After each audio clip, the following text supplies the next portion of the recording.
नमस्ते, मैं श्रीमती सुशीला पाल आप सबका स्वागत करती हूँ। आज के इस वीडियो में हम पर्यावरण की सुरक्षा एक सामाजिक दायित्व इस विषय पर निबंध लिखने जा रहे हैं। बच्चों, निबंध लिखने से पूर्व मैं आप लोगों को बता दूं कि निबंध कैसे लिखा जाता है, इस संबंध में संपूर्ण वीडियो मैंने बनाया है। इसका लिंक नीचे डिस्क्रिप्शन बॉक्स में मैंने दे रखा है। इसके अतिरिक्त अब हम निबंध की शुरुआत करते हैं, जहां मैं पहले आपको बता दूं कि निबंध लिखते समय हमें आरंभिक परिच्छेद प्रस्तावना का रखना होता है। शेष 3 से 4 परिच्छेदों में हम विषय विस्तार करते हैं और अंतिम परिच्छेद में हम उपसंहार लिखते हुए निबंध का अंत करते हैं। तो प्रस्तावना स्वरूप हम निबंध में लिखेंगे कि किस तरह आज के भौतिकवादी युग में लगातार प्रदूषण बढ़ता जा रहा है, जो मनुष्य के लिए खतरा बनता जा रहा है। कारखानों में चिमनियों से निकलने वाले धुएं, यातायात और परिवहन के साधनों के कारण निकलने वाली गैसों और बड़े बड़े कारखानों से भारी मात्रा में निकलने वाले जहरीले रसायनों वाले गंदे पानियों को नदियों, झीलों और समुद्रों में बहा दिया जाता है। इसके अलावा कूड़े करकट, उर्वरकों और कीटनाशकों के अंधाधुंध प्रयोग किए जा रहे हैं। वनों की बेतहाशा कटाई की जा रही है। इन सब के कारण प्राकृतिक संतुलन बिगड़ गया है।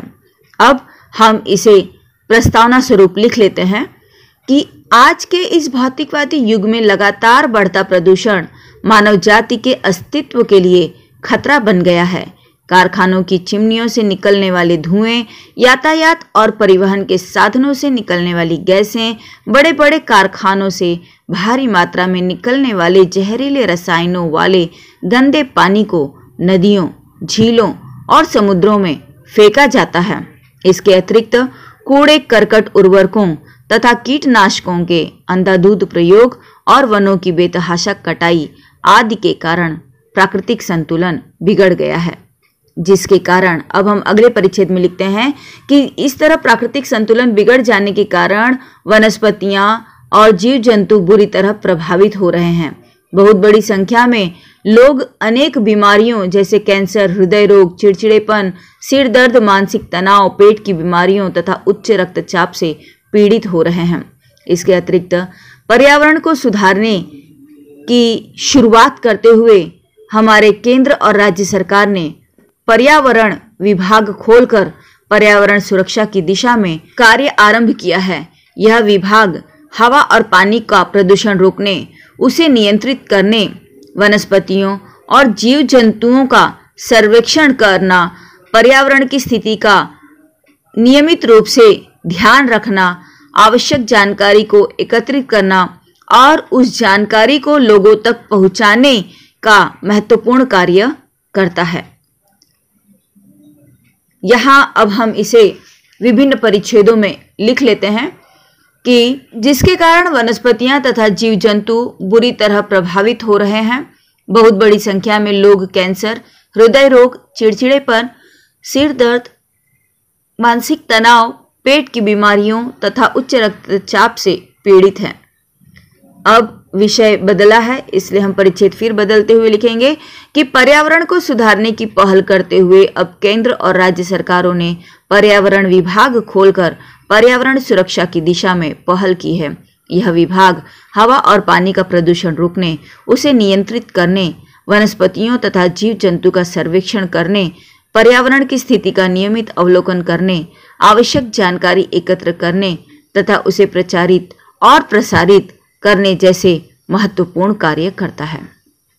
बच्चों, यह लॉकडाउन पीरियड चल रहा है और जब हम निबंध को अपने तत्कालीन परिस्थितियों से जोड़ते हैं तो उसमें और अधिक सजीवता आ जाती है, जिस कारण हमारे नंबर भी परीक्षा में बढ़ जाते हैं।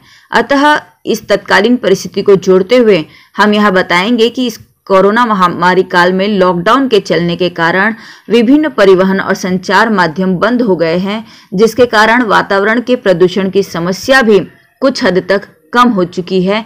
चाहे वह प्रदूषण ध्वनि प्रदूषण हो, जल प्रदूषण हो अथवा वायु प्रदूषण, ये तीनों ही तरह के प्रदूषण सीमित हो चुके हैं और इनके कारण ओजोन परत की जो परत क्षतिग्रस्त होती जा रही थी वह भी कुछ हद तक प्राकृतिक रूप से ही दुरुस्त हो चुकी है। इसके अतिरिक्त नदियों का जल भी स्वच्छ हो चुका है। अतः हम इसे नवीन परिच्छेद में लिख लेते हैं कि इस कोरोना महामारी काल में लॉकडाउन के चलते विभिन्न परिवहन एवं संचार माध्यमों में बंदी होने के कारण वातावरण प्रदूषण की समस्या कुछ हद तक कम हुई है।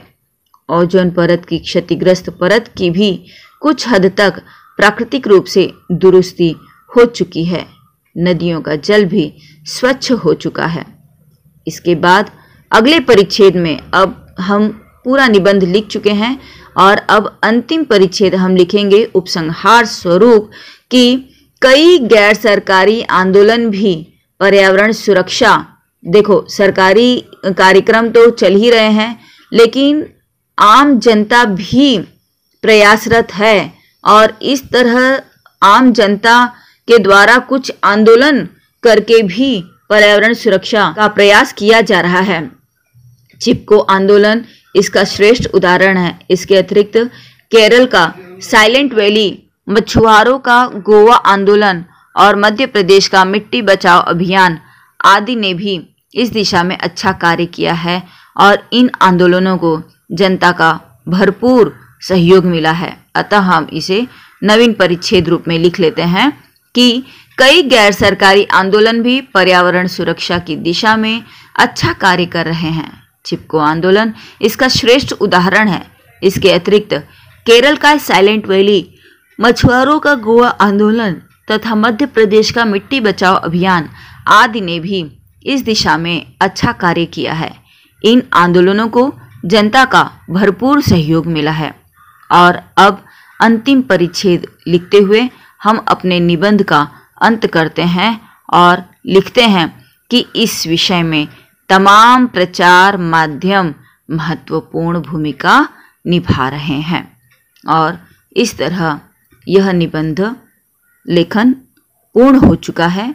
बच्चों, उम्मीद है कि पर्यावरण की सुरक्षा एक सामाजिक दायित्व, यह निबंध आप लोग अच्छी तरह से समझ चुके हो।